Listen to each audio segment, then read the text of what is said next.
د جنسي اړیکې یا د کوروالي تر ټولو بهترین وخت. سلام ګران لیدونکو، هیله ده چې روغ جوړ او د صحت جامع او وطن وي. زه یو ځل بیا ستاسو په خدمت کې د یو نوي ویډیو سره حاضر یم. هیله ده چې د پام وړ وګرځېږي.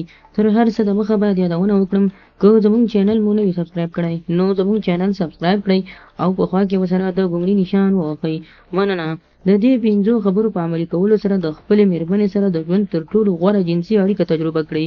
که غواړئ چې تاسو داسې یو کوروالی یا هم جنسي اړیکه ټینګه کړئ چې هم مو مېرمن خوشحاله شي او هم په ژوند کې یو داسې اړیکه تاسو ټینګه کړې وي چې ټول عمر کې تاسو ته افسانه غوندې وي. لومړی، د پوهانو په وینا د جنسي اړیکې نورمال وخت د 7 څخه تر 14 دقیقو دی. البته دا مو د بدن له مینې محبت څخه دی. د اړیکې اوږدوالی په خوند یا تجربه او ښکلو یادونو کې ډېر تاثیر لري. له همدې کبله هڅه وکړئ چې څومره چې کولی شئ اوږده اړیکه ټینګه کړئ.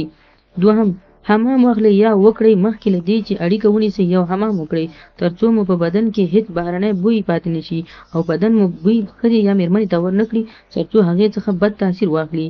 دریم، لږ وخت باکیفیته اړیکه ونیسئ. مطلب په اونۍ کې 2 ځله ټینګې کړئ، خو 1 ساعت داسې اړیکه چې مخکې له اړیکې څخه ځان ښه ورته تیار کړئ.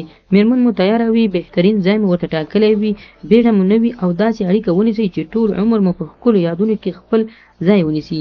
څلورم، د مینې په وخت کې د یو بل بدن ښه لمس کړئ. د ښځینه بدن حساس دی او په عادي لمس پکې د اکسیټوسین هورمون لوړیږي او د دې د شهوت کچه ورسره لوړیږي او ښځې دستي بیا کوروالي یا سکس کولو ته زړه کیږي.